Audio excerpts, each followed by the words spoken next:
Sarah Martinez was cautious about everything she did, especially her evening jogs through the quiet suburban streets of San Diego. The neighborhood was peaceful, with tree-lined sidewalks and the soft hum of streetlights. To anyone watching, she looked like an ordinary woman in her late 20s, keeping fit after work.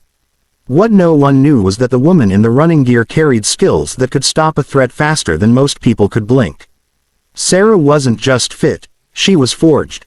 6 years as one of the first female Navy SEALs had honed her into something most predators never saw coming.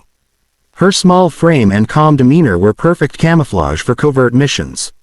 Now, working as a private security consultant, she kept up her rigorous training, and her nightly runs doubled as tactical exercises. Each stride, each corner, each glance over her shoulder wasn't routine, it was rehearsal for survival. That Tuesday night began like any other. The September air carried a crisp edge as Sarah stretched against the brick wall outside her apartment. Her smartwatch blinked. A 3-mile route, nothing unusual. She tucked her hair under a cap, adjusted her earphones, and began running, steady, rhythmic, aware. Maple Street was calm. Couples walked their dogs, sprinklers hissed on manicured lawns, and skateboard wheels rattled on pavement. It was exactly why she chose this area, predictable, normal.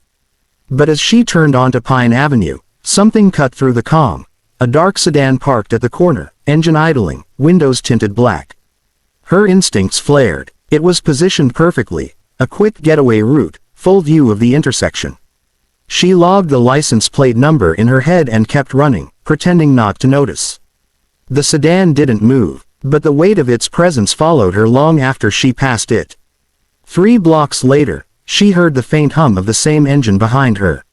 It matched her pace, slowing when she slowed, speeding up when she did.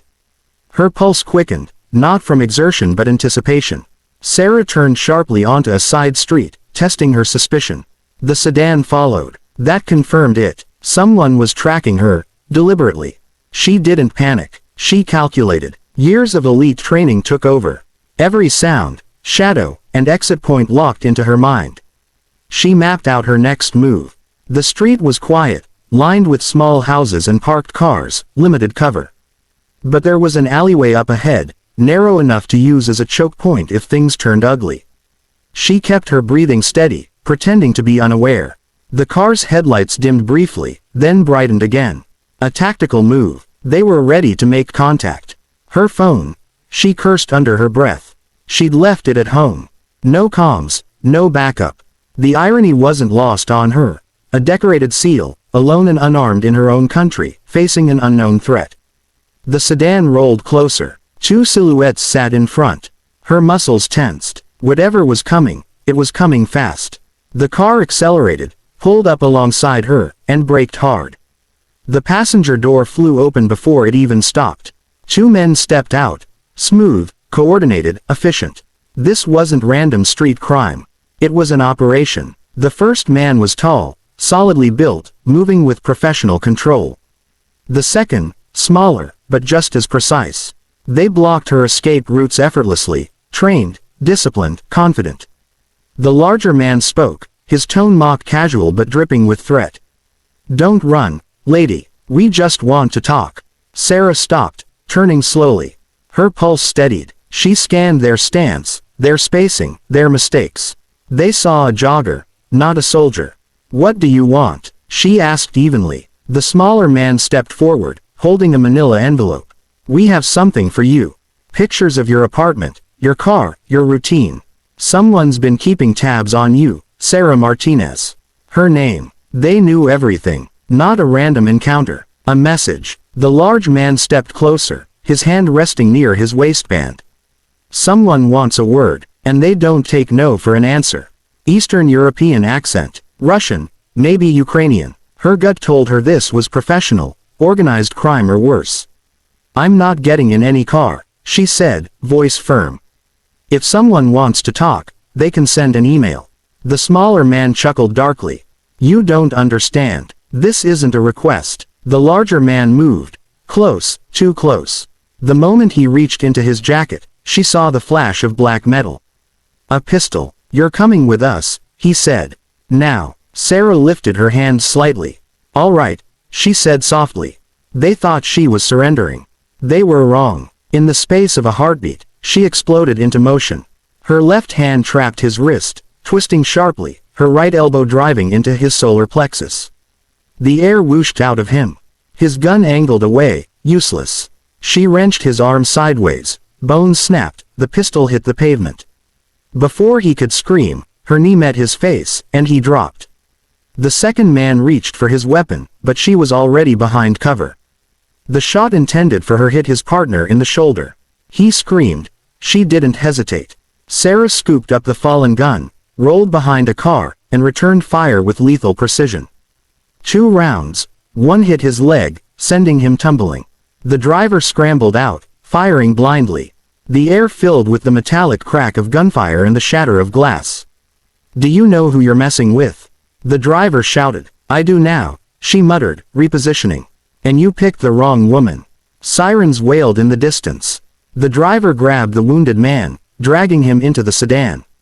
The car screeched away, leaving the first attacker bleeding on the ground. Sarah approached him cautiously, gun raised. He was unconscious, breathing shallowly. She checked the envelope, photographs. Every detail of her life mapped and labeled. On the back of the last picture, in red ink, were 6 chilling words. "Cancel the contract, or you're next." Detective Mike Rodriguez had seen plenty in 15 years with the San Diego Police Department, but nothing like this. One woman, unarmed, taking down 3 professional killers. Sarah sat calmly in the ambulance, her hands bandaged, eyes sharp. "Yes, detective," she said matter-of-factly. "They tried to abduct me. I responded accordingly." Rodriguez already knew her record. Former Navy SEAL, highly decorated, top clearance. But most of her file was blacked out. He'd never met anyone like her. "The shooter we pulled from the scene, Victor Klov," Rodriguez said. "Russian bratva, organized crime. Any idea why they'd want you?" Sarah hesitated. She knew exactly why. The Blackwater contract. "I'm a private security consultant," she said carefully. "Sometimes, my work upsets the wrong people." That was an understatement. Later that night, back in her apartment, Sarah swept every room for bugs. Whoever had taken those photos had been close, too close. Once she confirmed the space was clean, she made a secure call. "Commander Hayes," she said when the line clicked. "We need to talk." Hayes, her former commanding officer, listened as Sarah detailed the attack. "This isn't street crime," Hayes said. "It's strategic." "What's this contract about?" Sarah explained. Blackwater had offered her leadership of a security team for energy facilities in Eastern Europe. Billions in infrastructure, all threatened by organized crime and foreign agents. "That explains it," Hayes replied grimly. "Those facilities control half the region's power grid. If you secure them, Russian syndicates lose everything." Sarah understood now. The warning wasn't personal, it was business. Deadly business. The next day, she met with Robert Chen, Blackwater's regional director, former Marine, stone-faced and calculating. "We heard about the incident," Chen said. "If you want out, we'll understand." Sarah didn't respond immediately. "Tell me the truth," she said. "Why is this job worth killing for?" Chen opened a classified file. "Because these sites are part of NATO's energy defense network. Protecting them means protecting Europe's stability. The previous security chief," he added, "had died in a so-called accident in Budapest." Sarah felt a cold certainty settle over her. This wasn't a contract, it was a war zone. Her secure phone rang. Hayes again. "We've identified the group behind the attack," the commander said. "The Songskaya Brotherhood, Russian syndicate, tied to state intelligence. They've already placed a bounty on your head." Chen's face darkened. "They'll come again. Harder." Sarah took a breath. "Then I'll be ready." Over the next few days, she fortified her home, gathered intel, and coordinated with Hayes and Blackwater. When Detective Rodriguez arrived with new intel, 2 more Russian operatives caught surveilling her, the situation became clear. "They'll keep coming," Rodriguez warned. "Even if you walk away. They've marked you permanently." That simplified everything. If the war was inevitable, she'd rather fight it on her terms. 3 days later, Sarah boarded a military transport bound for Poland. Her 12-person team, all ex-special forces, was armed to the teeth. Ahead of them lay energy plants critical to millions of people's power supply. Behind them, a criminal empire that wanted her dead. At dawn, armored convoys rolled through the Polish countryside toward the first facility. "Welcome to the war zone," said James Morrison, Blackwater's European director, formerly SAS. "The Brotherhood knows you're here." Sarah spent days strengthening defenses, inspecting every inch of the perimeter. On the 8th night, they came.